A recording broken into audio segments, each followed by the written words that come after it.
Hello guys, today we will be replacing the screen of a HP Pavilion DV6-7010us. If you broke one of these screens, it's a pretty easy fix, so you're in luck.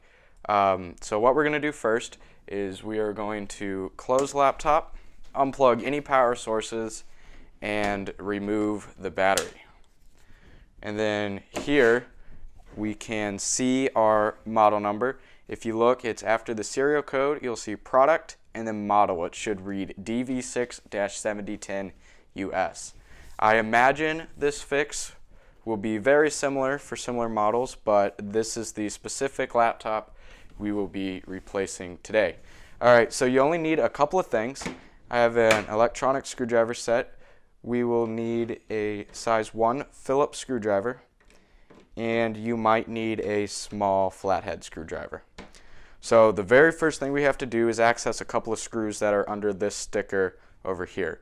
If you're looking at yours, you should see a sticker with what appears to be some holes in it with a nice HP logo in the center. As you can see, mine doesn't have that because I have already done this replacement.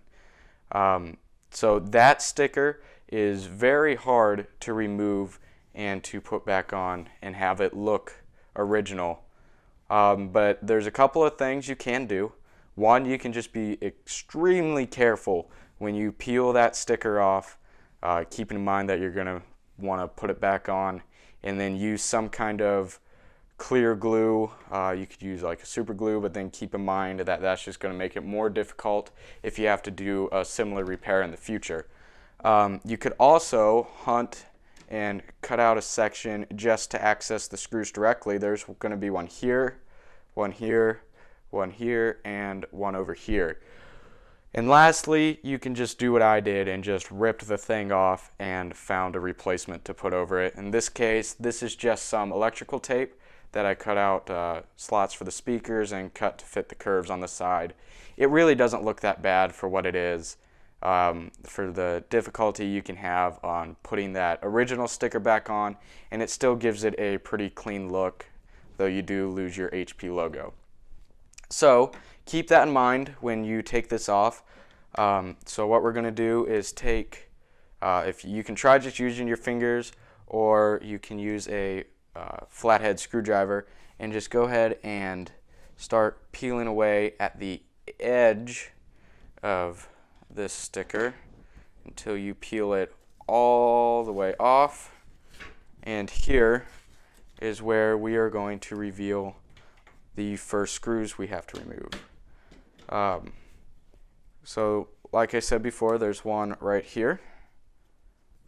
There's one right on the inside of this first speaker, one on the inside of the other speaker, and lastly one on the other side of the bezel. So keep those screws somewhere safe. You won't have that many screws, so it shouldn't be that hard to keep track of.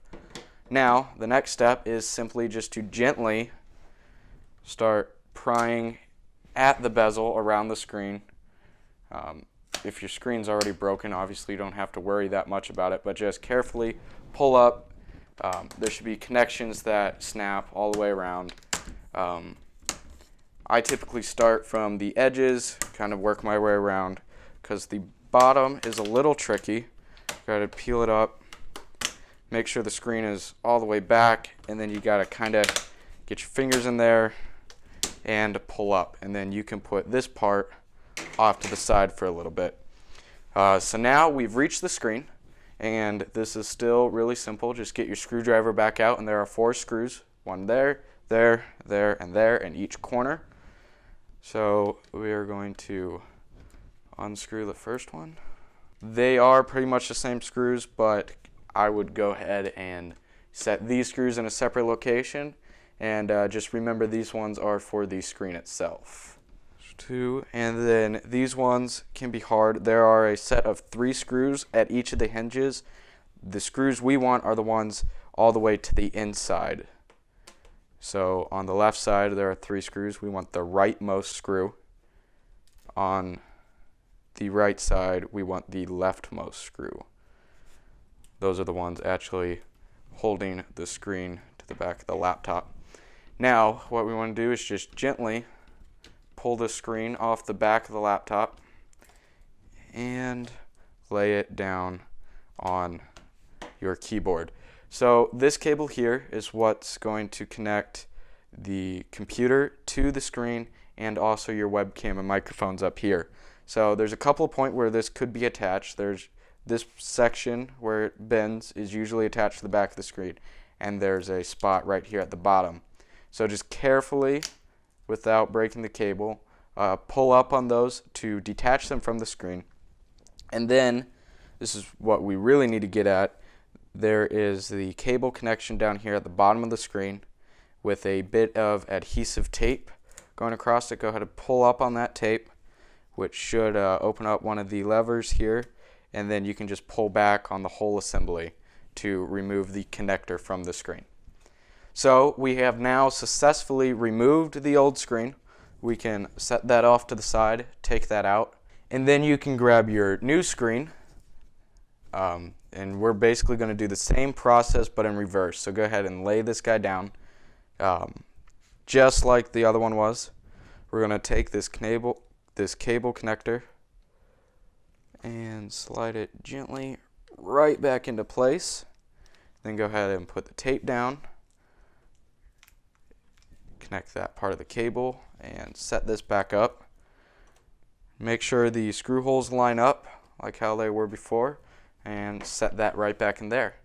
And then here's where you're going to want to make sure you remove any protective coverings that may have come on the screen when it was shipped to you. And then now we are pretty much going to do the exact same process but in reverse. So grab our 4 screws from the screen, and we're going to put them right back into the same holes that they came from. So once you have all these screws back in place, you can go ahead and grab your screen bezel and do this in basically the reverse order as well. Go ahead and start with the bottom, push it down, snap it around the hinges, make sure this is all pushed up against the screen, and then start snapping it back in all the way around. And then just double check that they are all in, and it looks like we're good. And then go ahead and grab your screws again. The silver screws are the outermost and the black ones go on the inside. So putting one of the silver screws in on the left, and then right inside this first speaker is a black screw. And once you get that in, you are done. You can do whatever you decided to do about the sticker. If you want to try to put the original one back on and glue it on. I did try to do that and used like a rubber cement, but it came through the holes and it just didn't look good.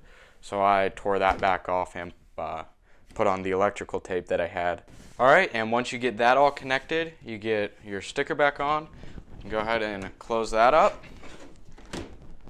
Put your battery back in, flip it over, turn it on, and enjoy.